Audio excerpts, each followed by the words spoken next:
बात है 90s की। KC-19 कविनगर गाज़ियाबाद। गाज़ियाबाद जो कि उत्तर प्रदेश में भी लगता है और इसका एक छोर दिल्ली NCR में भी लगता है।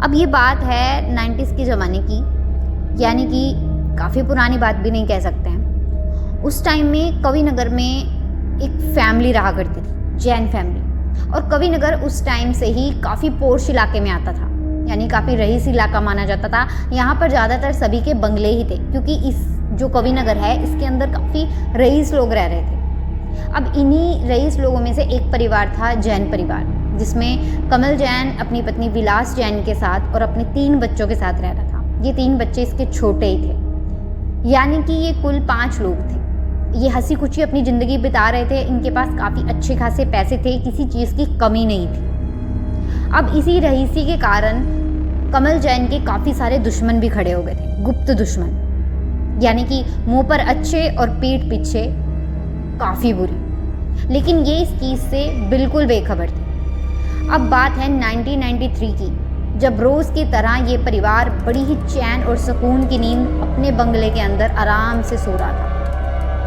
आने वाले आतंक से बिल्कुल बेखौफ, बिल्कुल अनजान।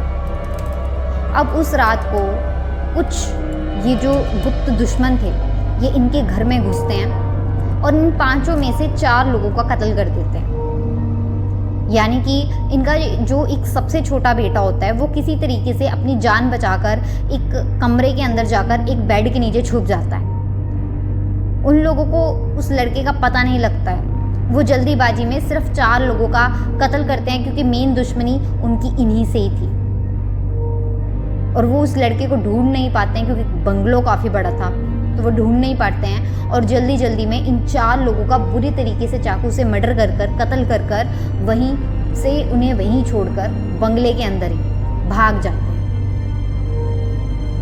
अब जैसे तैसे सुबह होती है, वो लड़का रोता हुआ बाहर आता है और आस पड़ोस वाले भी देखते हैं कि घर खुला है, अभी तक घर के बाहर कोई नहीं आया, क्योंकि दूध वाला भी आता था और न्यूज़पेपर वाला भी। सभी लोग आकर देखते हैं कि घर के बाहर कोई नहीं निकला है।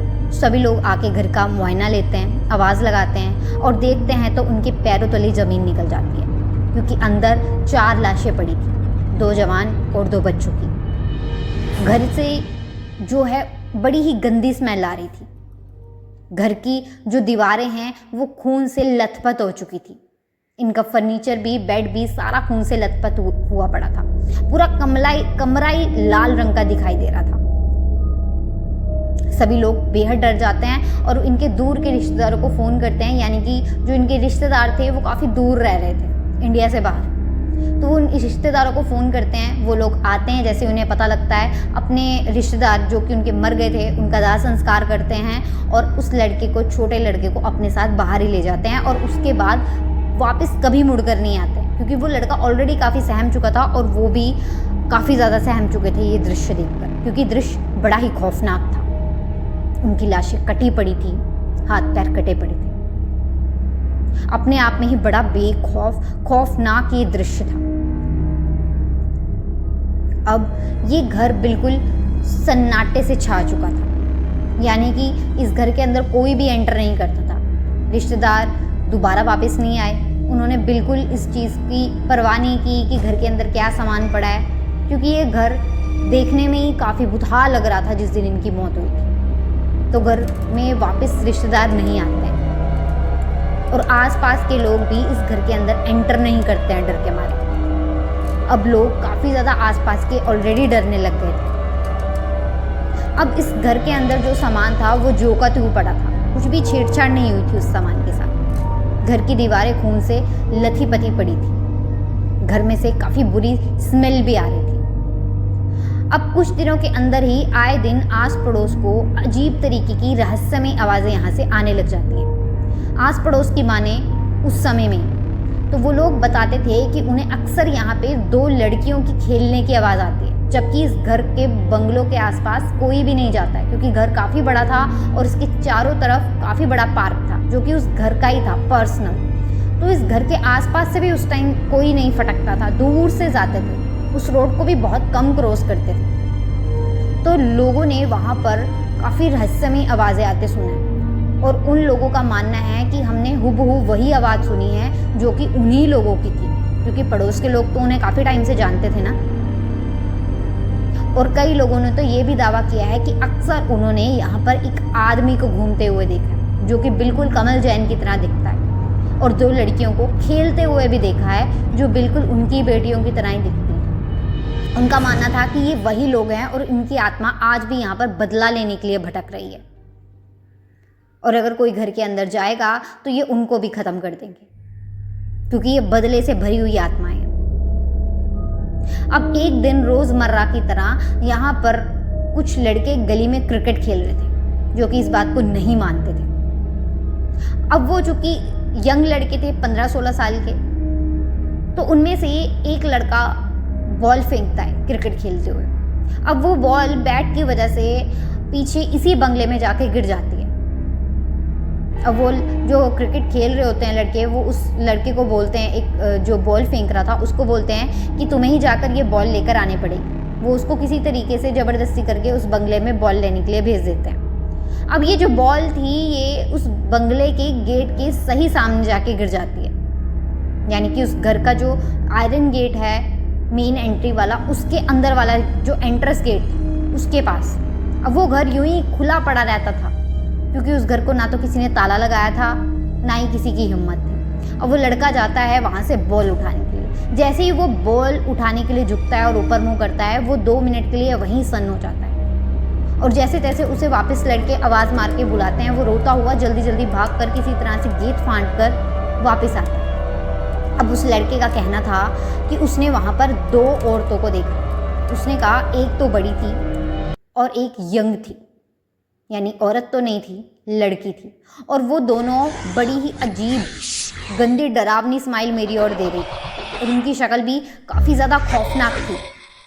और एक लड़का, यानी कि एक आदमी जो कि सोफे के ऊपर बैठा, उसे ही लगातार निहार रहा था, मानो जैसे वो उसे अंदर बुला रहे हैं। अब जैसे ही ये बात आस पड़ोस में पता लगती है, सभी लोग अपने बच्चों को वहाँ पर खेलने से भी मना कर देते हैं आसपास। और कई लोगों की माने तो उन्होंने अक्सर ऐसे कई लोगों को यहाँ पर देखा है अंदर, जो कि हूबहू उसी फैमिली से मिलते थे।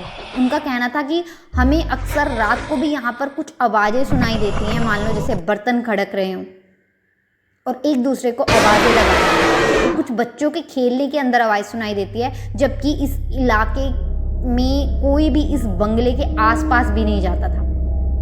अंदर जाने की तो बहुत दूर की बात है, क्योंकि दिखता ही इतना खौफनाक था। ना कोई लाइट, दरवाजे खुले पड़े हैं तब से ही, जब से मर्डर हुआ है, और ना ही इसकी कोई देख रेख करने वाला। तभी उसी ज़माने में एक न्यूज़ चैनल जो कि काफ़ी ज़्यादा फेमस था, उस पर एक शो आता था सनसनी। तो वो सारी क्राइम की जो जितनी भी लोकेशंस होती थी उनसे कवर करता था। तो वो सनसनी के जो रिपोर्टर थे वो आए उस टाइम पर, और वो अपने कुछ मीटर्स, अपने गैजेट्स के साथ आए जो कि पैरानॉर्मल एक्टिविटीज़ को कवर करते हैं और बताते हैं ये चीज़ है या नहीं है। तो वो लोग भी आकर जब देखते हैं तो वो दावा करते हैं कि एक्चुअली में यहाँ पर कुछ तो नेगेटिविटी है। उन्हें भी यहाँ पर कुछ चीज़ें, रहस्यमयी चीज़ें होने का आभास होता है, और उस दिन के बाद से इस चीज़ पर ठप्पा लग जाता है कि ये जो घर है वो भुतहा है। अब कई लोग जब शाम को यहाँ से गुजरते थे तब भी उन्हें, दिन में भी उन्हें यहाँ से रहस्यमयी आवाज़ें आती थी। कुछ ही दिनों में अब ये बात जब गवर्नमेंट के कानों में पड़ती है तो गवर्नमेंट इस चीज़ को, इस भ्रम को तोड़ने के लिए एक बिल्डर भेजती है और कहती है कि इस घर को तोड़ दो। अब वो बिल्डर आता है अपनी क्रेन के साथ, इस घर को तोड़ देता है, क्योंकि वो बिल्डर बाहर से था, उसे सारी चीज़ें पता नहीं थी। अब कुछ ही दिनों में बिल्डर जो है वो कहना शुरू कर देता है कि मुझे अक्सर दिन में भी सोने पे अजीब तरीके का आभास होता है। मुझे लगता है जैसे मानो मुझे एक औरत और एक आदमी आकर पीट रहे हैं। उसे काफ़ी डरावने सपने आने लग गए थे, और कुछ ही महीनों में देखते देखते उसकी मृत्यु हो जाती है, जबकि तो उसे इस बंगले के बारे में ना तो किसी ने बताया था उस टाइम पे, ना ही उसे कुछ पता था। अब ये दावा हो चुका था कि ये बंगला हॉन्टेड है, और आज भी 2024 में भी ये बंगला यूं ही वीरान पड़ा है। यहाँ पर आज तक कोई प्रॉपर्टी नहीं बनी है और ना ही कभी बनेगी, क्योंकि ये बंगला आज भी हॉन्टेड है। 2024 में भी यहाँ के आसपास के लोग इसे हॉन्टेड मानते हैं। तो शुक्रिया। आपको आज की कहानी कैसी लगी?